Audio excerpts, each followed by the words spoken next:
Gosta de estar bem informado? Apenas por tempo limitado temos uma oferta especial.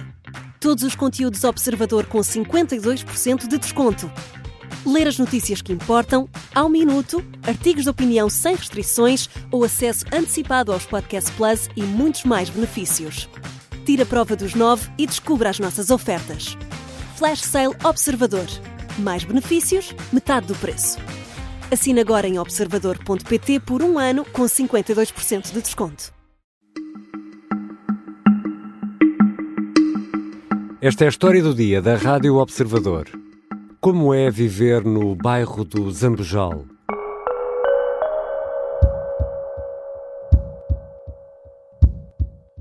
O que se diz neste país, de trás dos montes, a Vila Real de Santo António no Algarve, é que o bairro Zambujal é uma camada de assassinos, somos ladrões, somos isso, e nada disso corresponde à verdade. Nós mostramos o que é o bairro Zambujal ao Sr. André Ventura. Ele que vem aqui, que vai ser bem recebido, come aqui uma cachupa, que estas pessoas de Cabo Verde sabem fazer, e vai conhecer o bairro Zambujal. Há muita gente digna aqui. Nós queremos é que seja reposta a verdade e queremos que a paz volte. Gilberto Pinto é morador do bairro do Zambujal e falou a uma reportagem da CNN. É uma das muitas vozes que apelam à serenidade. Só quer poder ter paz no sítio onde vive, na freguesia de Alfragide, no concelho da Amadora. O bairro do Zambujal, até aqui desconhecido para a maioria, entrou no turbilhão das notícias como palco de tumultos. Mas, afinal, como será a vida no bairro? E o que conduziu a esta situação e como se sai daqui? São perguntas para Mário Linhares, presidente da Associação Adjentes, que entrou no bairro há 20 anos como voluntário dos missionários da Consolata. Eu sou o Ricardo Conceição e esta é a história do dia, de segunda-feira, 28 de outubro.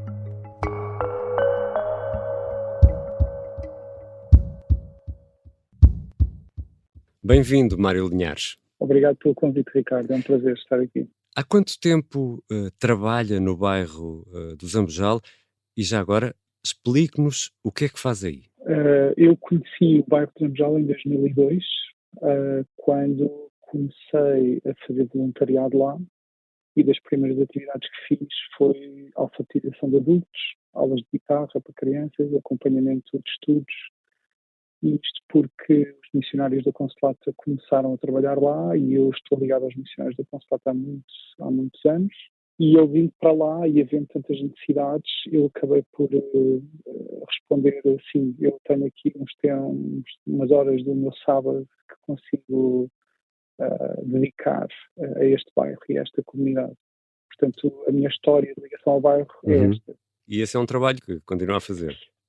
Sim, neste momento já não exatamente isto, portanto, entretanto, eu com um grupo de amigos criámos uma associação que se chama Adjentes e que neste momento trabalha com associações do bairro que estão lá e que estão sediadas lá, como por exemplo a Associação Casa, que foi criada por jovens que nós conhecemos nessa altura em 2002 e neste momento até estamos a fazer um projeto bastante grande no bairro que se chama Zambujal 360, em que a ideia é dar a conhecer o bairro pelos motivos melhores que tem, pela multiculturalidade, por isso, por aí. E conhece, obviamente, muito bem o bairro. Qual é a história deste bairro?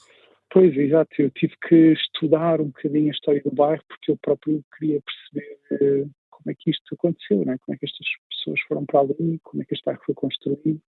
E tem uma história muito, muito interessante porque ele fica localizado em Alfragide, mas quando ele foi construído, ainda não existia o município da Amadora. Portanto, este bairro, quando foi construído, pertencia a Oeiras. E durante muitos anos foi assim, até que a Amadora se tornou um município e nessa altura passou para a Amadora. Pertenceu à freguesia da Buraca também durante muitos anos e na reorganização de freguesias, este bairro de Zambujal era o único que estava do outro lado do IC19 e então nessa reorganização passou para a Junta de Freguesia de Alfragide. Portanto, mesmo esta história já diz muito, né? Primeiro pertenceu a um município, depois pertenceu a uma freguesia, agora pertence a outra freguesia. O bairro quase que está entalado entre vias rápidas, não é? Exato. Embora quando ele foi construído não haviam estas vias rápidas. Portanto, a história é muito antiga, porque antes de haver aqui alguma construção em Alfragide, havia o aqueduto das Francesas, que é um aqueduto secundário que ajudava a levar água ao aqueduto principal. Uhum.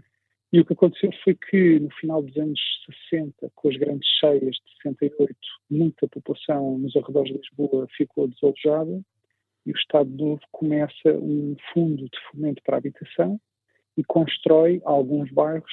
Um deles, um dos primeiros que vem desse projeto, é o bairro de Zambojal, que tem um projeto muito interessante. Portanto, os arquitetos quiseram logo incorporar esse tal aqueduto que existia no planeamento urbano.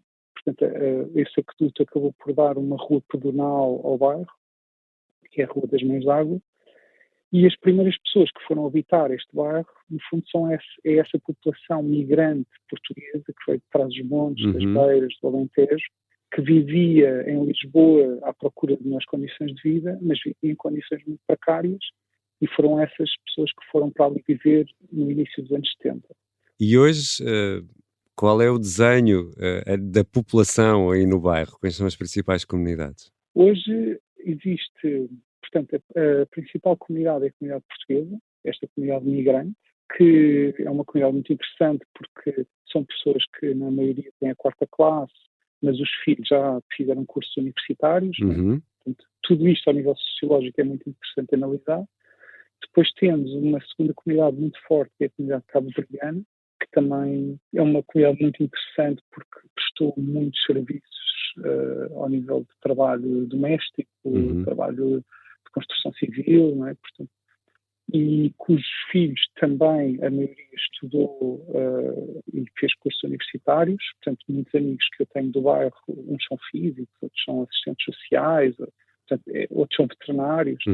E isto é uma leitura que às vezes nos escapa, porque nós esquecemos que esta geração que migrou, emigrou, tanto os portuguesos como os cabo-verdianos, os filhos deles, ao estarem em Lisboa, tiveram acesso a oportunidades que às vezes nós parece que não queremos ver. Não é?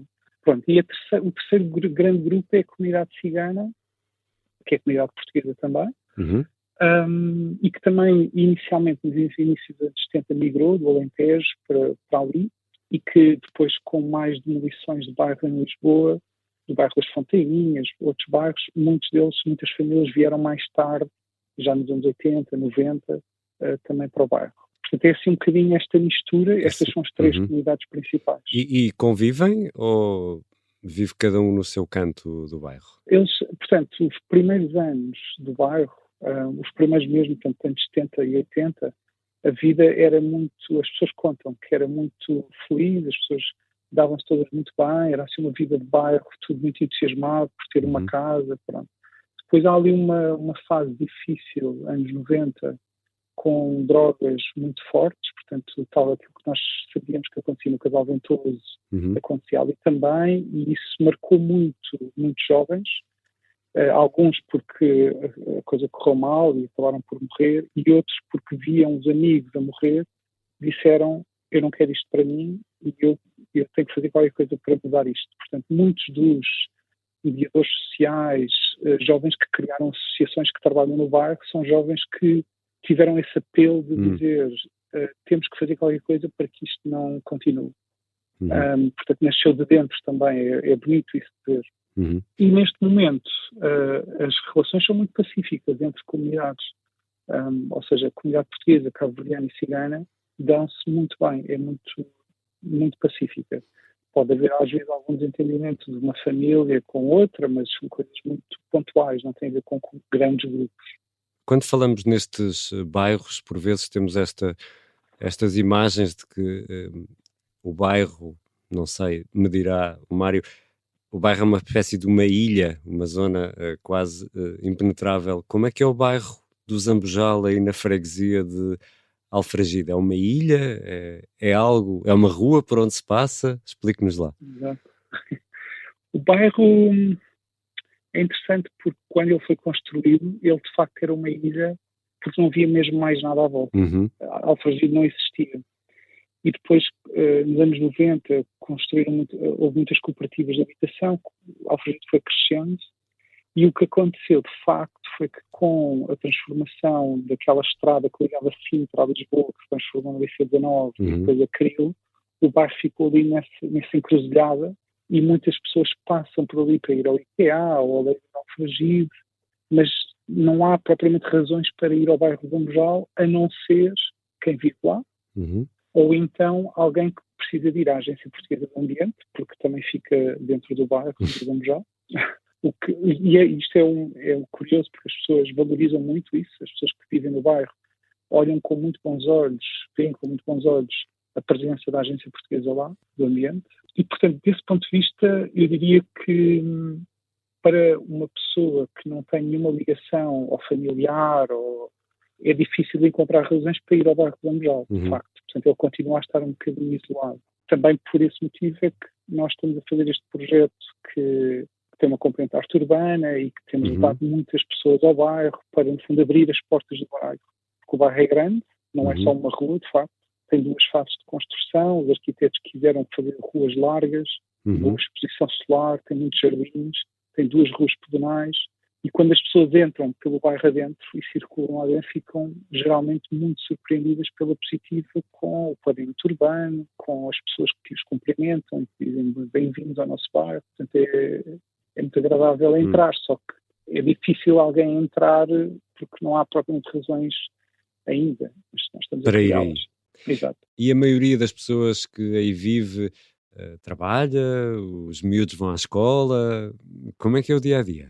Sim, nós temos, nos últimos censos que foram feitos, nós temos uma estatística que às vezes pode ser um bocadinho enganadora, porque diz que 60% da população não é ativa, o que significa que só 40% é que é. Só que o que é que acontece? O bairro caracteriza-se por ter uma população idosa muito elevada, portanto são pessoas que já estão reformadas e que não contam como população ativa, e tem muitas crianças, muitos jovens em idade escolar. Portanto, dentro destes 60%, na verdade, só 8% é que são desempregados. E o que significa que as pessoas que não trabalham é, de facto, uma minoria. É muita gente que trabalha e muita gente que já trabalhou e que agora está reformada, e muitos estudantes. O bairro tem muita vida juvenil. Mas podemos dizer que é um bairro onde se sentem as carências económicas? Portanto, a maior parte das habitações lá é habitação social, as pessoas concorrem para ter uma casa que pertence ao IRU, que é o Instituto de Habitação e Reabilitação Urbana, ou a da Câmara Municipal, e a renda é uma renda económica e de facto as pessoas a maioria tem subsistência de ordenado mínimo, portanto não se vê propriamente sinais de luxo dentro do bairro, sim. Também é nestas situações que se vê muito entreajuda, não é? Ou seja... um maior sentido de comunidade. É muito interessante, porque quando alguém precisa de alguma coisa, vai realmente ao vizinho e pede emprestado. O que, às vezes, esta questão das ilhas, se nós pensarmos no bairro inteiro como uma ilha, pode fazer sentido. Mas eu não sei se às vezes nós, noutras zonas de Lisboa, no nosso apartamento, nós estamos mais em ilhas do que as pessoas que estão neste bairro. Quando nem sabemos quem é o vizinho do lado, ou quem mora por cima ou quem mora por baixo, não é? Exatamente.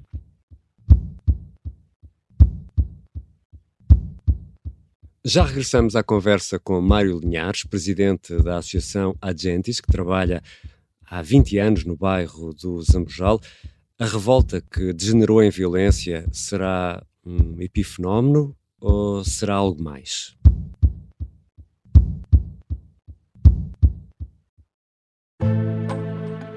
O sargento na cela 7. O homem na cela 7 escapou à morte por pouco. Piratinha do ar. Eu já disse que ele só tem 16 anos. Um espião no Kremlin. Esta é a história escondida de como Putin montou uma teia de poder e guerra. O encantador de ricos. Todos queriam estar com ele, todos queriam ser vistos com ele e todos queriam fazer negócios com ele. Operação Papagaio. Dão-lhe a entender que o melhor é que também fique calado. Matar o Papa. Crono não está só disposto a matar. também está disposto a morrer.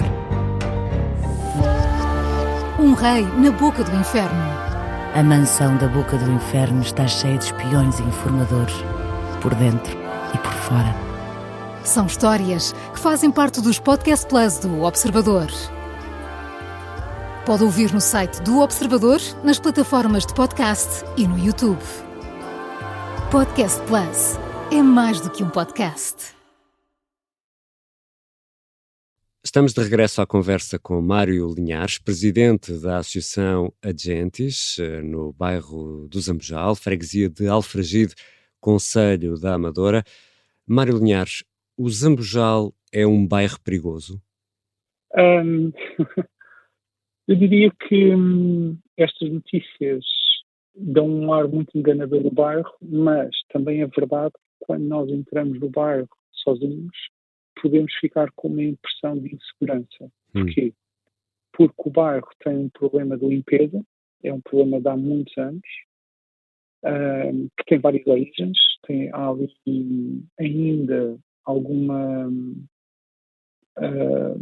falta de literacia ambiental, de facilmente deitar o lixo para o chão, e depois ligado a esse problema, porque esse problema existe em qualquer cidade do mundo, não é? Em qualquer vila, aldeia, ligado a esse problema há ainda uma falta de limpeza regular por parte das entidades que deveriam fazê-lo, portanto acontece, mas não com a regularidade desejada.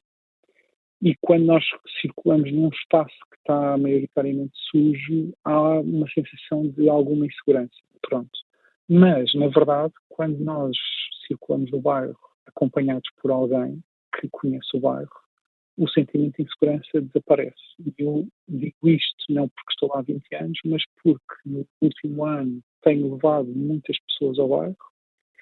E quando digo pessoas, o primeiro grupo que visitou o bairro no âmbito do projeto que estamos a fazer foram estudantes de arquitetura e eles sentiram-se muito bem recebidos. Entramos em casa das pessoas para eles estudarem arquitetura no interior. Já levámos empresas, levámos estudantes universitários, americanos, e todas as pessoas ficam muito bem impressionadas pela experiência. E, portanto, o sentimento de insegurança eu diria que existe porque há uma ideia prévia sobre o assunto, mas nas condições certas desaparece. Agora, este caso que aconteceu surpreende até os próprios moradores, não é? Porque das pessoas com quem eu converso, toda a gente está triste com o que aconteceu, toda a gente está triste pela imagem que isto passa para fora, mas também muito consciente de que isto só está a acontecer porque existem cicatrizes profundas que nunca ficaram bem saradas. Eu já quero ir a essa parte. Isso obviamente essas dicas que deixou aí são muito importantes. Antes queria só, até porque tenho aqui esta dúvida, porque muitas vezes ouvimos histórias, e eu chamo de histórias porque a maior parte delas por vezes não tem adesão à realidade, mas queria perguntar-lhe isto. No bairro do Zambojal, por exemplo, passam autocarros, há correios, há serviços de entrega, há TVDE, há táxis. Todos vamos ouvindo histórias que os táxis não entram no bairro X ou no bairro Y, ou nem sequer o carteiro vai entrar. Como é que é aí? Também é normal neste ponto, ou não? É engraçado porque eu, no sítio onde eu almoço no bairro, que é o café que tem a melhor tostamista de Lisboa, portanto, como é que se chama o café? Como é que se chama o café? Que é o Tágio do Oceano. Pronto, fica feito. É onde o carteiro que distribui as cartas almoça também, e nós costumamos cruzar-nos várias vezes pelo bairro, e às vezes eu até tenho dúvida, porque como estamos a fazer lá um projeto de pinturas e tenho, esta morada aqui, preciso dar esta morada para eles descarregarem a plataforma, e eu, não, essa morada é a Rua das Galegas e tal. Portanto, o carteiro circula com muita vontade no bairro de Zambojal.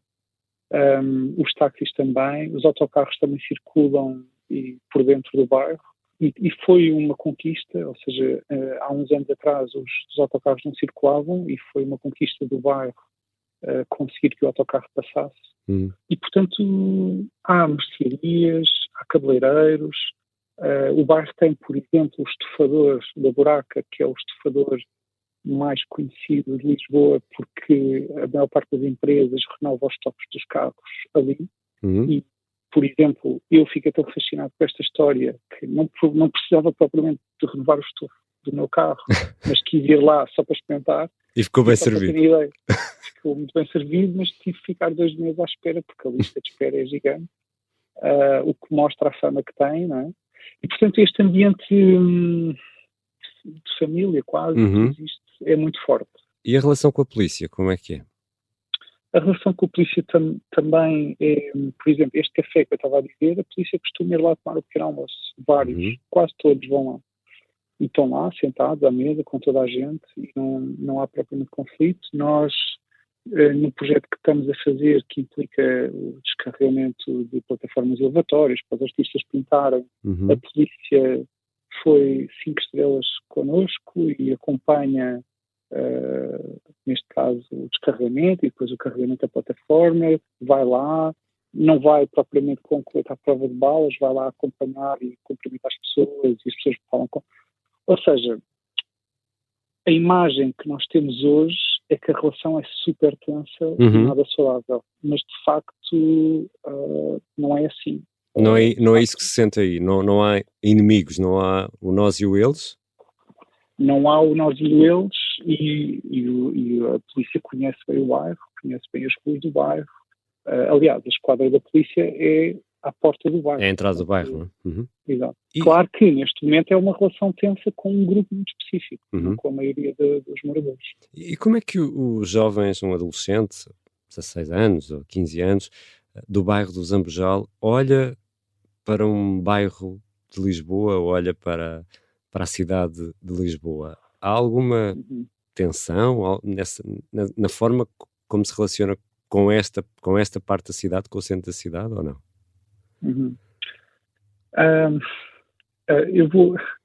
Esta pergunta lembra-me um professor de arquitetura, eu não estudei arquitetura, mas ele dizia, uma vez para explicar como era importante a disciplina que ele ensinava, ele dizia, não é indiferente nascer num palácio, ou nascer num T2, ou nascer num T6, e nascer e crescer, não é? Exato. Ou nascer num T0.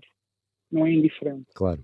E, portanto, se para qualquer pessoa não é indiferente isto, não há de ser indiferente, obviamente, nascer e crescer num bairro que fica na confluência de 2 grandes estradas, onde não é fácil entrar, onde a limpeza não funciona tão bem, não é indiferente, não pode ser indiferente.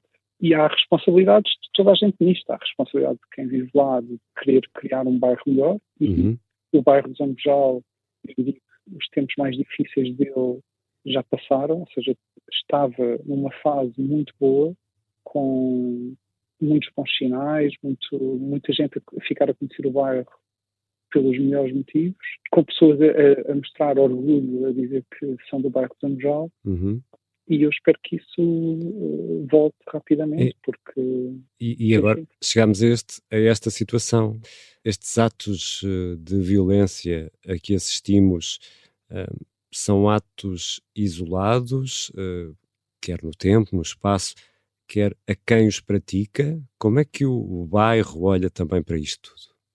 Pois,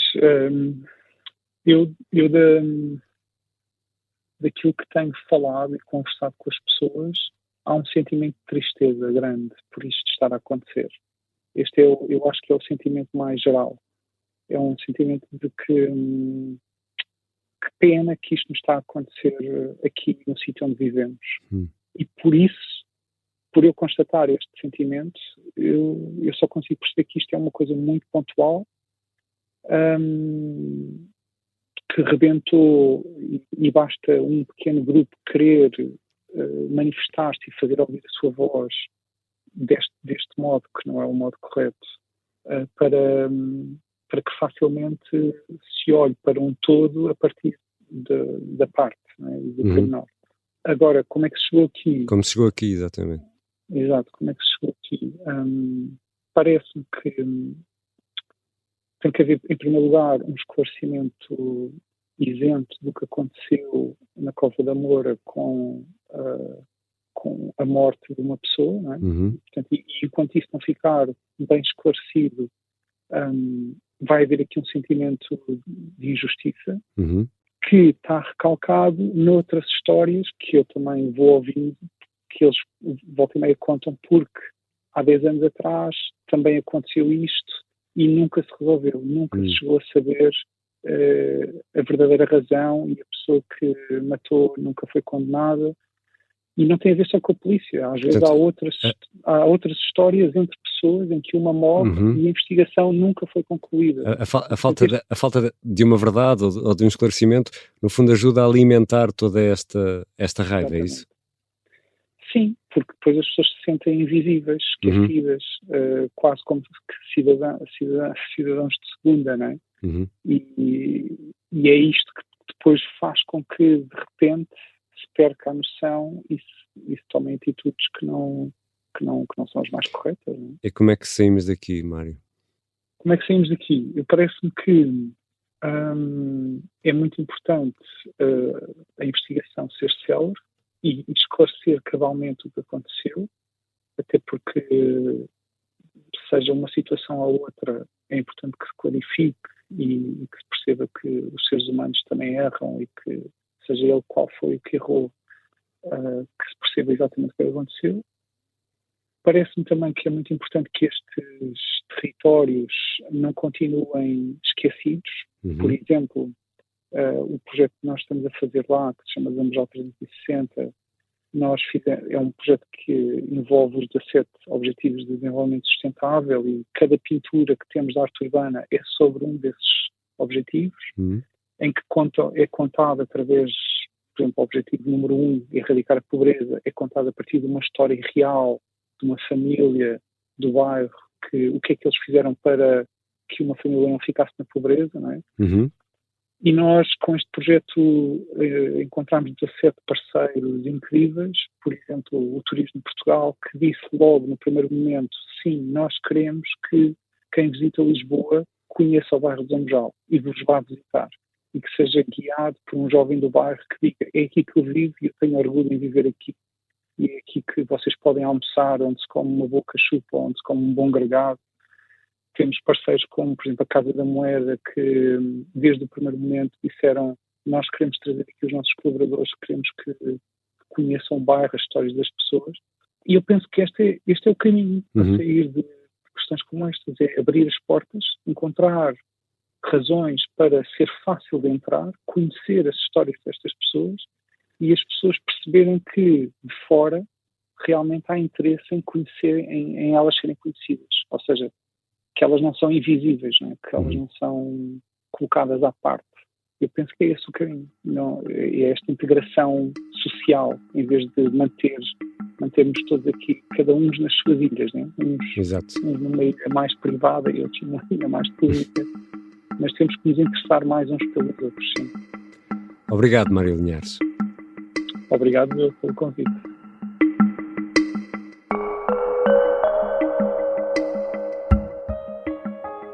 Mário Linhares é presidente da Associação Adjentes. Entrou no bairro do Zambojal há 20 anos como voluntário dos missionários da Consolata. Esta foi a história do dia.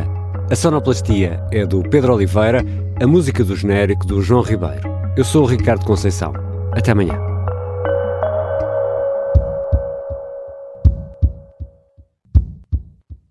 Se gostar deste podcast, pode seguir, dar 5 estrelas e comentar o episódio na Apple Podcasts ou no Spotify. Pode também subscrever e gostar no YouTube. Assim recebe uma notificação sempre que houver um novo episódio.